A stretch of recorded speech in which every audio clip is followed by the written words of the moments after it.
अब G20 की या Y20 की बात करें और तुर्की की पार्टिसिपेशन की बात करें तो पाकिस्तानियों के लिए और पाकिस्तान गवर्नमेंट के लिए, इस्लामाबाद के लिए एक बहुत ही हिला देने वाली खबर है। ये तो बहुत कश्मीर कश्मीर चीख रहा था। टर्की बॉयकॉट कर सकता था, बोल सकता था ये पाकिस्तान का पार्ट है, लेकिन वो तो शिरकत कर गया, आ गया। जैसा कि क्या कोई ग्रीन सिग्नल मिल गया है, गुब्बारे से कह लें कि इतनी जल्दी हवा निकल गई, ऐसे बहुत से सवालात हैं जो जन्म ले रहे हो। तो ये काबिल मुजम्मत था, शर्मनाक था और ये नाकाबिले बर्दाश्त है। पाकिस्तान में जो कोई भी ये सोच रहा था कि पाकिस्तान की लॉबिंग की वजह से कोई मुल्क जो है वो G20 में शिरकत नहीं करेगा, तो वो बहुत मासूमियत, जो नाइव किस्म की थिंकिंग आप कहते हैं ना उसको। So Turkey was using this for its domestic consumption. They are not genuinely concerned कि कश्मीरीज के साथ क्या होता है। ये जो होती है ना जी सेल्फ डिसेप्शन की पाकिस्तान की हिस्ट्री है, ये उसकी रिफ्लेक्शन है। The other thing is, भाई G20 is a very powerful group. Why would you want to isolate yourself? एक powerful group के मेंबर है, आप किसी कंट्री जो क्वालिफाई भी नहीं होता है G20 के लिए, उसके लिए आप G20 छोड़ देंगे। तुर्की हमारा साथ देता था, लेकिन अभी वो मीटिंग अटेंड करने के लिए इंडिया जा चुका है, इंडिया के कश्मीर में जा चुका है। इसमें तो ये मुसलमानों वाले में काम ही नहीं है। It's just a matter of time। देखना अब 1-2 साल में India will become so powerful and important country कि ये unnecessary कोई पंगे नहीं लेगा। हेलो दोस्तों, आइए देखते हैं पाकिस्तानी मीडिया की लेटेस्ट वीडियो। अभी पाकिस्तानी मीडिया में जहां पे एक और पूरा पाकिस्तानी मीडिया व्यस्त है इमरान खान के चक्कर में, तो इसी बीच पाकिस्तानी मीडिया को लगा एक और बड़ा झटका कि उसके दोस्त यानी पाकिस्तान का जिगरी दोस्त तुर्की ने भारत के कश्मीर के अंदर G20 के तहत हो रहे Y20 मीटिंग के अंदर अपनी डेलीगेशन को भेज करके पार्टिसिपेट किया, शामिल हुआ। और आपको पता है कि इसी G20 मीटिंग के तहत हो रही सारी मीटिंग के लिए पाकिस्तान काफी शोर शराबा मचाया उसने, यहाँ तक कि उसने अपने दोस्तों को कन्विंस करने की कोशिश की कि कश्मीर के अंदर हो रही G20 मीटिंग को लेकर के वो सभी देश पाकिस्तान का साथ दें और उस पर बात करें। पाकिस्तान को कम से कम चाइना और तुर्की से तो ये उम्मीद थी, लेकिन दोनों देशों ने पाकिस्तान को निराश किया। तो रही सवाल तुर्की का, जिसने कि बार बार कश्मीर मुद्दे पे पाकिस्तान का साथ दिया है और यहाँ तक कि यूएन के अंदर भी कश्मीर मुद्दे पे पाकिस्तान को खुश करने के लिए बात किया है। तो अब ऐसा क्या हुआ कि आखिर तुर्की को भी G20 मीटिंग अटेंड करने के लिए इंडिया कश्मीर आना पड़ा। तो दोस्तों आइए देखते हैं इस वीडियो को।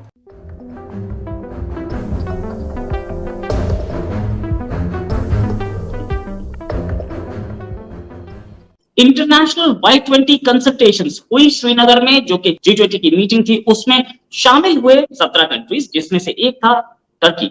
इस टर्की ने बहुत टाइम पहले से कश्मीर पे चीखना शुरू कर दिया था। अपने दोस्त पाकिस्तान उसके फेवर में बोल रहा था, क्योंकि कश्मीर एक इमोशनल इशू बनाने की कोशिश की जा रही है इंटरनेशनल लेवल पे मुस्लिम्स के लिए। पैलेस्टीन और कश्मीर तो ये दिखाते हैं।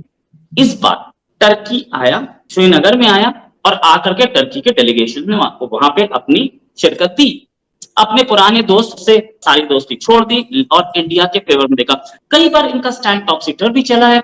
सर ये तो बहुत कश्मीर कश्मीर चीख रहा था। टर्की बॉयकॉट कर सकता था, बोल सकता था ये पाकिस्तान का पार्ट है, लेकिन वो तो शिरकत कर गया, आ गया।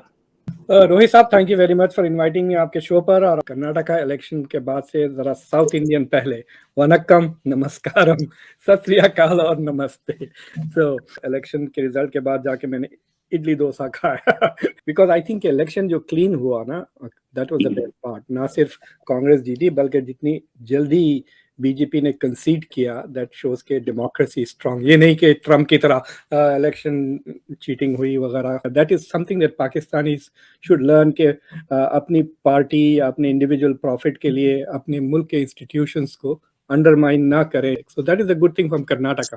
Coming to Turkey, when people like Erdogan came to power, foreign policy became an instrument for domestic social engineering. तो उसमें आपने देखा होगा इन्होंने पहले फलस्तीन को इस्तेमाल किया, बहुत धूम की। 10 साल पहले इजराइल के साथ ताल्लुकात खराब हो गए। उनके जो foreign minister Ahmet Davutoglu, literally he was crying on video कि देखिए फलस्तीन कितने। तो the whole idea was he was making his own people more conservative, more Islamic leaning, ताकि वो उनके लिए एक इस्लामिक वोट बैंक बन जाए। और अब देखिए आप 10 साल के बाद फलस्तीन के सिचुएशन में कोई फर्क नहीं आया टर्की की वजह से। उल्टा वो वापस इजराइल के साथ ताल्लुकात ठीक कर लिया है and has drop the Palestine issue. Kashmir का भी वैसे ही मसला है। The politics that Imran Khan was playing in Pakistan, तो इमरान खान और ये they became leaders with Islamic leaning. So these two became very friends. और उसमें ये कश्मीर का मुद्दा आ गया. So in order to help Imran Khan and Pakistan, Turkey started adopting Pakistani priorities in its foreign policy towards India. So Turkey was using this for its domestic consumption. They're not genuinely concerned कि Kashmiris के साथ क्या होता है. फिर India went out and they had this massive support, aid वगैरह.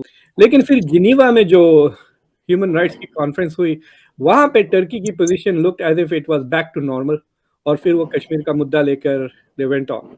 लेकिन अब ये G20 में आए हैं, इट लुक्स एज इफ या तो कि ये इशू इतना अनइम्पोर्टेंट हो गया है अर्दोगान के लिए, India, Pakistan, Kashmir.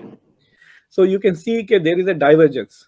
The other thing is, एक पावरफुल ग्रुप के मेंबर है, आप किसी कंट्री जो क्वालिफाई भी नहीं होता है G20 के लिए, उसके लिए आप G20 छोड़ देंगे.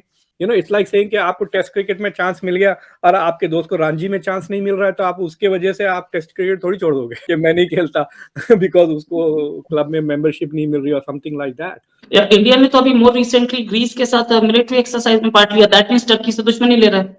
तब भी अगर वो India has raised certain issues जो टर्की को इरिटेट कर सकते हैं, right? But India has not been as aggressively anti-Turkey as Turkey has been.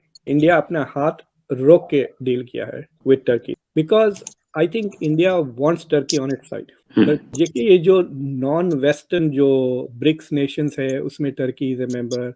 Turkey is wanting to join SCO. So Turkey is an important and powerful country, and India probably thinks के it's just a matter of time. देखना अब 1-2 साल में India will become so powerful and important country कि ये unnecessary कोई पंगे नहीं लेगा. जो 2 साल पहले जो टर्की जो गड़बड़ कर रहा था ना, Turkey was meddling inside India. उस तरह की चीजें वो नहीं करेगा. एक तो ये जो बात कही जा रही है कि टर्की ने G20 की एक मीटिंग में कश्मीर में जाके वो शामिल हुए. इससे पहले समझा जा रहा था कि शायद वो पाकिस्तान उनको कहे तो वो इसको तस्लीम नहीं करेंगे, लेकिन हमने देखा कि उन्होंने तो इसको एक्सेप्ट कर लिया. तो क्या इससे कोई फर्क पड़ेगा पाकिस्तान पे, या क्या आप इसके डायनामिक्स देख रहे हैं सर? पहली बात ये है कि मैंने पहले दिन ये जब G20 की बात हुई थी तो उस पे मैंने बड़ा एक क्लियरली ये बात की थी कि ये बुनियादी तौर पे एक लूजर मेंटालिटी है जो ये कहती है कि हम ये नहीं होने देंगे. पाकिस्तान में जो कोई भी ये सोच रहा था कि पाकिस्तान की लॉबिंग की वजह से कोई मुल्क जो है वो G20 में शिरकत नहीं करेगा, तो वो बहुत मासूमियत, जो नाइव किस्म की थिंकिंग आप कहते हैं ना उसको, जो कि ये तो लोगों की आंखों में धूल झोंकने वाली बात है.